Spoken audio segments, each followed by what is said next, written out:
Vaccination obligatoire. Aujourd'hui le bétail, demain les enfants? La loi dite « Protection contre la rougeole » a été adoptée le 14 novembre 2019 et approuvée le 20 décembre 2019 par le Conseil fédéral allemand. CLA TV en a déjà parlé le 15 novembre 2019. Bien que très controversée, la vaccination obligatoire entrera en vigueur à partir du 1er mars 2020 sous peine d'amendes élevées. Si la contrainte est nécessaire pour convaincre les gens de quelque chose de bon, la véritable intention derrière le prétendu bénéfice doit être remise en question. Une famille d'agriculteurs de Wittenau, en Forêt-Noire, est actuellement soumise à une vaccination obligatoire rigoureuse. Ils ont été obligés de faire vacciner leur bétail contre la fièvre catarrhale ovine, ce qui a eu des conséquences dévastatrices. Bien que depuis 2011, il n'y ait plus de vaccination obligatoire générale contre cette maladie, la loi sur la santé animale autorise les autorités responsables à prendre des mesures telles que la vaccination obligatoire en cas de maladie. Selon les informations officielles, la fièvre catarrhale ovine est une maladie virale transmise par des insectes aux ruminants tels que les bovins, les moutons et les chèvres. Les symptômes de la maladie sont des modifications des muqueuses de la bouche et du nez des animaux affectés. Les processus inflammatoires peuvent entraîner une paralysie au niveau des griffes.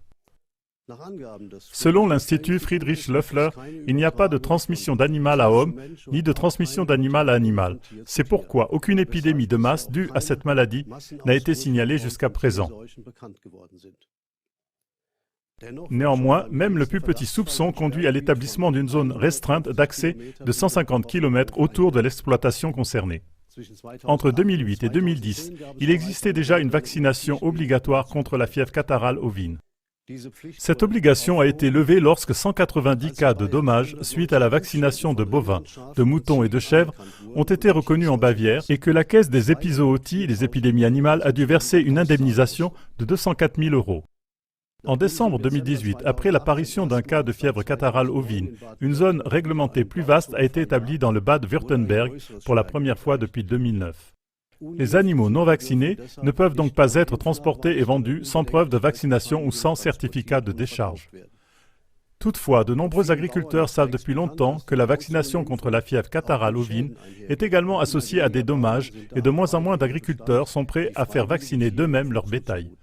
C'est également le cas de la ferme des Lorenz à Wittenau, qui a reçu de la part du bureau vétérinaire une demande de vaccination après un test positif pour la fièvre catarrhale ovine chez l'un des animaux. Plus de 6 mois après le test, un vétérinaire indépendant a examiné leur troupeau de bovins et de moutons. Il a certifié qu'ils ne présentaient aucun signe de fièvre catarrhale et qu'ils étaient en parfaite santé. Avec une période d'incubation déclarée de 4 semaines maximum, d'autres cas de maladie auraient dû apparaître depuis longtemps. Néanmoins, une intervention de vaccination obligatoire a été effectuée sur ordre du bureau vétérinaire de Freiburg.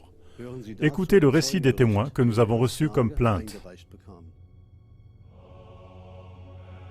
Environ 10 employés du bureau vétérinaire de Breisgau-Orchardswald étaient présents. Le bureau avait demandé un contingent de police d'une vingtaine d'agents pour assurer son action. Près de 15 opposants à la vaccination hâtive et militants du bien-être animal s'y sont opposés. La police a mis en place un barrage routier contre les voisins et les agriculteurs proches qui voulaient soutenir M. Lorenz, l'agriculteur. Après la vaccination obligatoire des bovins, le troupeau de moutons appartenant à la ferme a ensuite été vacciné sous la protection de la police dans un pâturage isolé, loin de la vue du public. Et ce, bien que les vétérinaires aient d'abord assuré à l'éleveur que seulement une dizaine d'animaux du troupeau seraient vaccinés, puisque 90% des femelles étaient en gestation au moment de l'intervention obligatoire. Le propriétaire du troupeau voulait ainsi éviter que les brebis, tout comme les agneaux à naître, particulièrement menacés, ne subissent des dommages. Cependant, contrairement à la promesse, l'équipe vétérinaire a vacciné tout le troupeau, ce qui s'est avéré avoir de graves conséquences. Le lendemain même, le premier mouton gisait mort dans le pâturage avec des saignements visibles du crâne et de l'anus. Comme l'éleveur concerné a immédiatement porté plainte contre le bureau vétérinaire le lendemain de la vaccination obligatoire, des employés du bureau vétérinaire sont venus dans le pâturage des moutons avec un détachement de police pour récupérer l'animal mort. Que ce soit pour obtenir des preuves ou plutôt pour dissimuler des traces, cela reste à voir, car l'horreur pour le fermier ne faisait que commencer avec le mouton mort. Depuis, le nombre d'animaux morts suite à la vaccination est même passé à 6.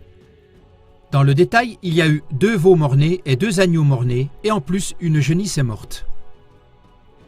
En outre, la plupart des animaux sont malades.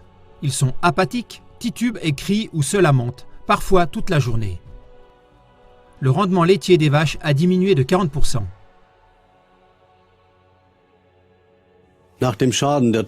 Outre les dommages causés aux animaux morts et malades, la famille Lorenz doit également supporter les coûts de l'opération de police. C'est là que se pose la question du sens de cette vaccination obligatoire. Oui, on peut se demander si cette intervention obligatoire a été faite à titre préventif, pour ainsi dire, afin de dissuader par la peur d'autres agriculteurs de continuer leur résistance croissante contre la vaccination des animaux. En outre, ce recours disproportionné à la force de la police montre clairement ce qu'on pourra craindre quant à la manière dont on traitera les humains lorsque la vaccination obligatoire contre la rougeole sera entrée en vigueur. Par conséquent, la question suivante n'est pas injustifiée. Demain, ne sera-t-il pas seulement question du bétail, mais aussi de nos enfants?